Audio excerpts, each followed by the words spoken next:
Vous écoutez la leçon biblique de l'Église de la Science chrétienne indépendante de Plainfield, située à Plainfield, New Jersey, États-Unis d'Amérique.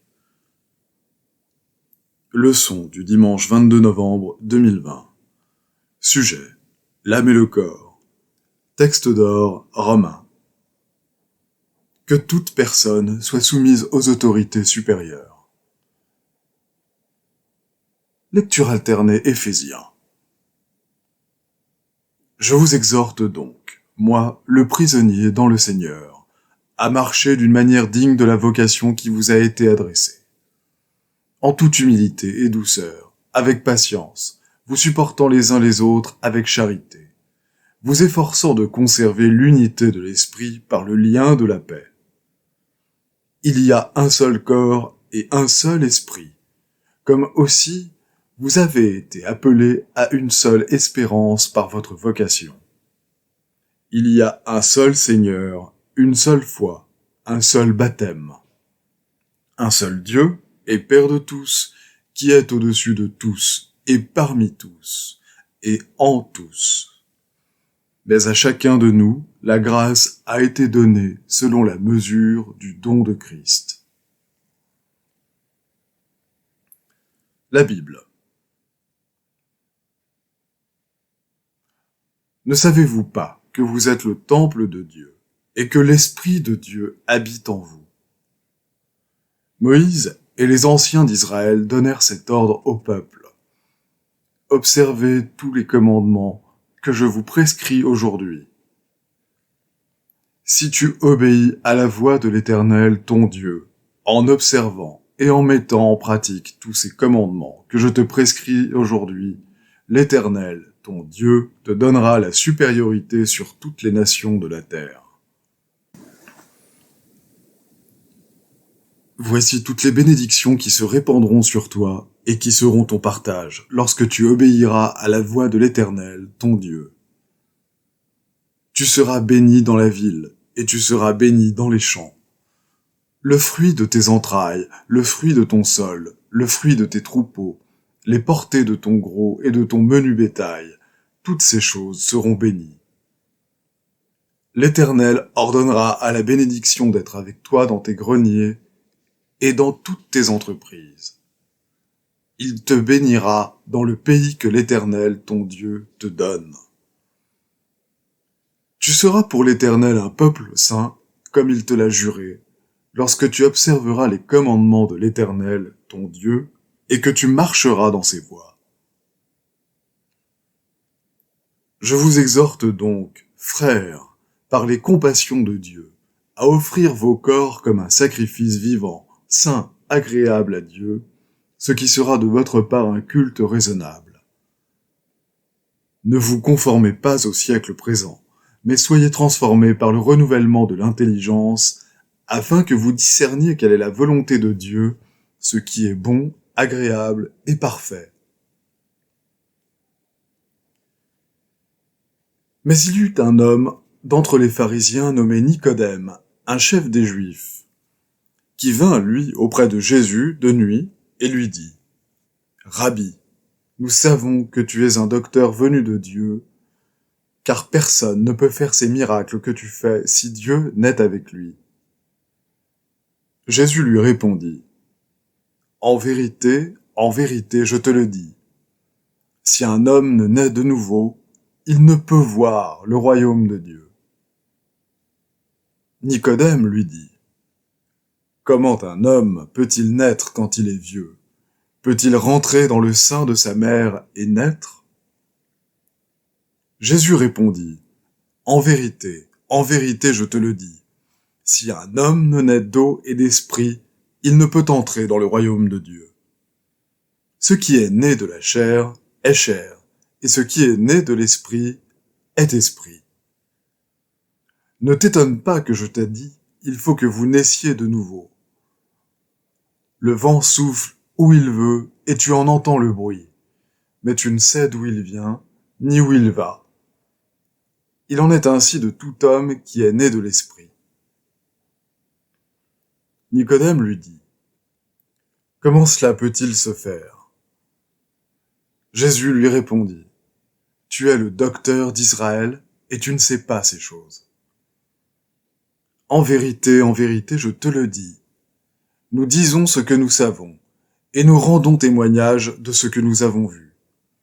Et vous ne recevez pas notre témoignage. Si vous ne croyez pas quand je vous ai parlé des choses terrestres, comment croirez-vous quand je vous parlerai des choses célestes? Personne n'est monté au ciel, si ce n'est celui qui est descendu du ciel, le Fils de l'homme qui est dans le ciel.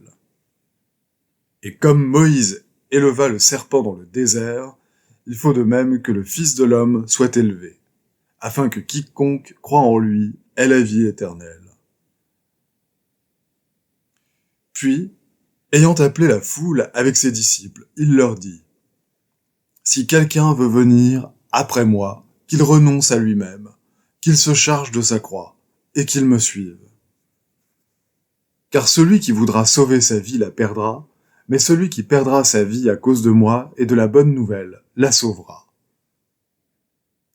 Et que sert-il à un homme de gagner tout le monde s'il perd son âme?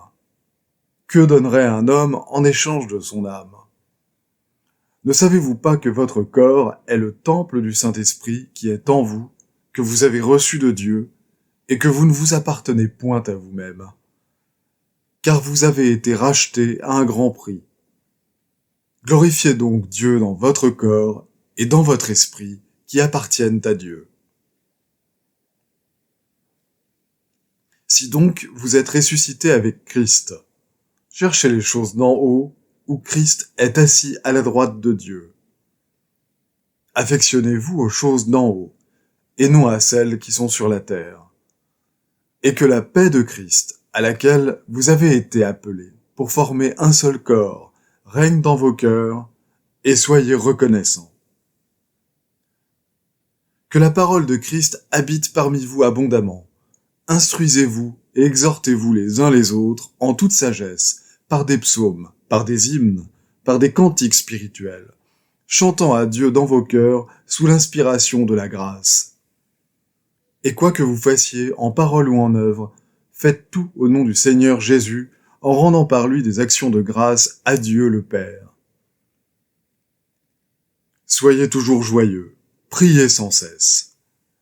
Rendez grâce en toutes choses, car c'est à votre égard la volonté de Dieu en Jésus-Christ. N'éteignez pas l'esprit, ne méprisez pas les prophéties, mais examinez toutes choses, retenez ce qui est bon. Abstenez-vous de toute espèce de mal. Que le Dieu de paix vous sanctifie lui-même tout entier, et que tout votre être, l'esprit, l'âme et le corps soient conservés irrépréhensibles lors de l'avènement de notre Seigneur Jésus-Christ.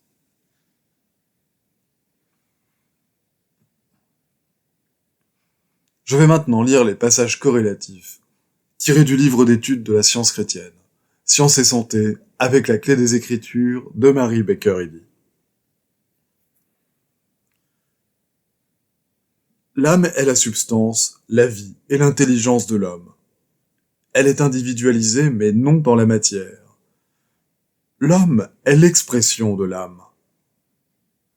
La science révèle l'âme en tant que Dieu, non touché par le péché ni par la mort, en tant que vie et intelligence centrale, autour desquelles se meuvent harmonieusement toutes choses dans les systèmes de l'entendement.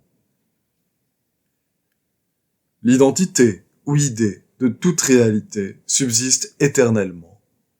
Mais l'esprit, le principe divin de tout, n'est pas dans les formations de l'esprit. Âme est synonyme d'esprit, Dieu, le principe infini, créateur et souverain, qui est en dehors de toute forme finie et que les formes ne font que refléter. Peu de personnes comprennent ce que la science chrétienne entend par le mot reflet. L'homme mortel et matériel croit être substance, mais son idée de substance implique l'erreur et par conséquent elle est matérielle et temporelle.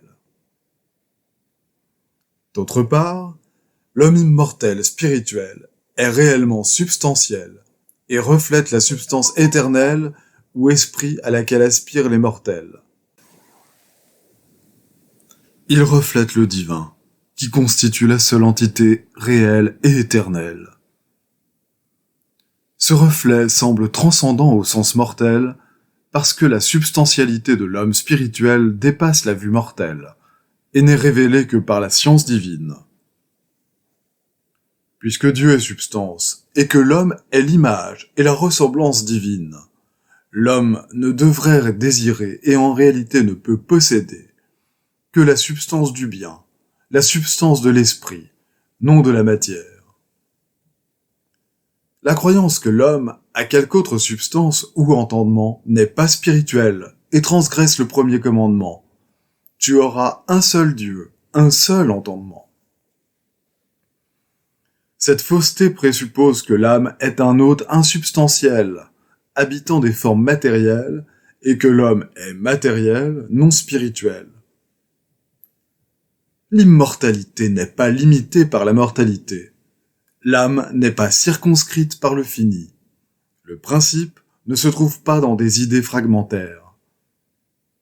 Le corps et l'entendement matériel sont temporels, mais l'homme réel est spirituel et éternel.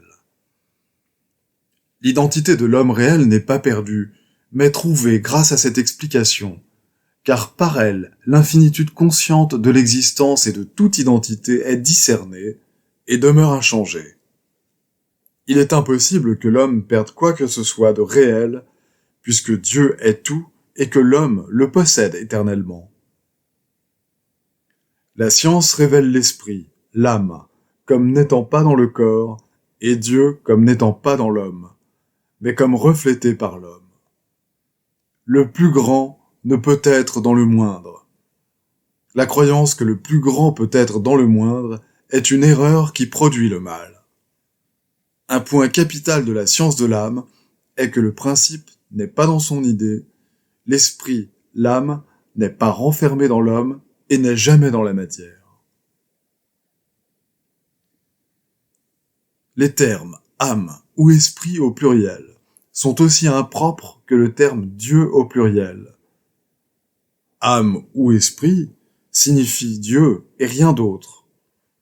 Il n'y a ni âme finie, ni esprit fini. Âme ou esprit signifie un seul entendement et ne peut se mettre au pluriel. La mythologie païenne et la théologie judaïque ont perpétué l'erreur que l'intelligence, l'âme et la vie peuvent exister dans la matière. Et l'idolâtrie et le ritualisme sont la conséquence de toutes les croyances imaginées par les hommes. La science du christianisme, vent en main, vient pour séparer la balle du blé.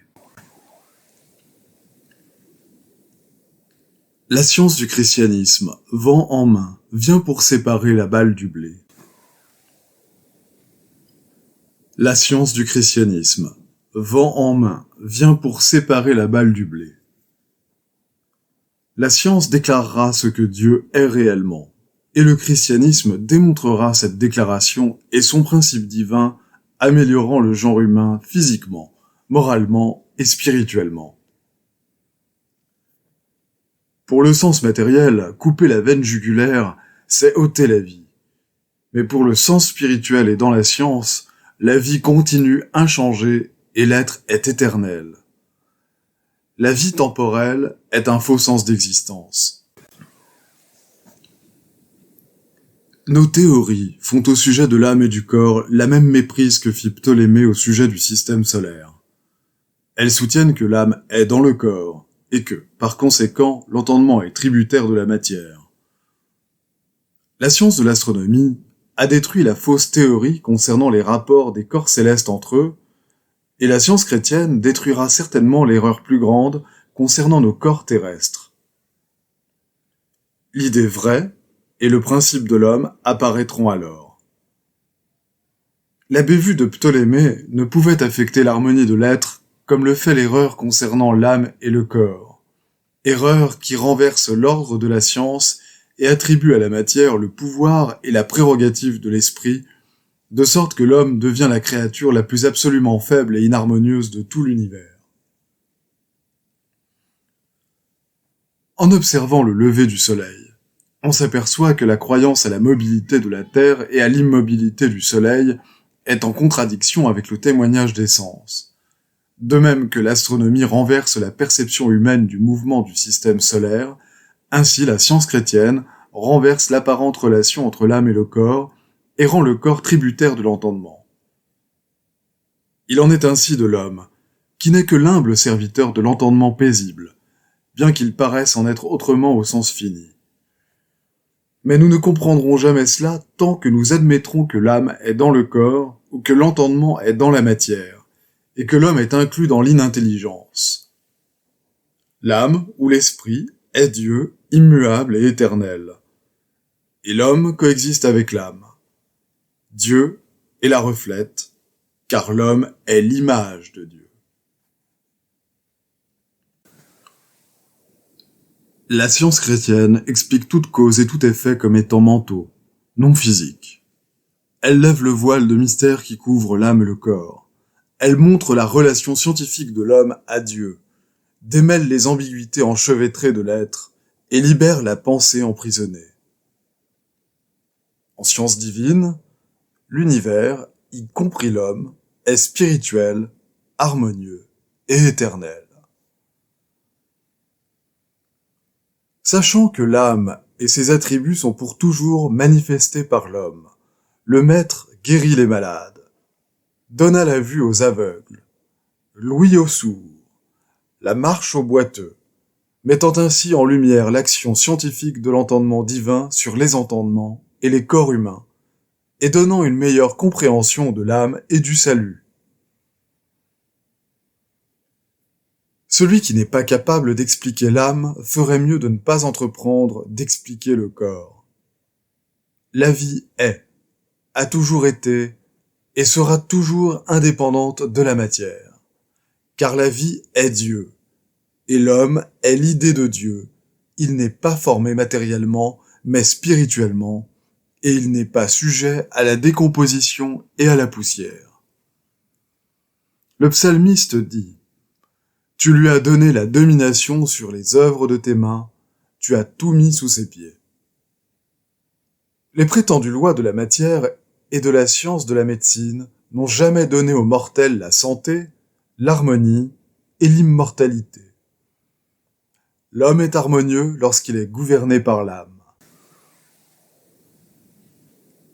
Les devoirs quotidiens de Mary Baker Eddy. Prière quotidienne. Il sera du devoir de tout membre de cette Église de prier chaque jour.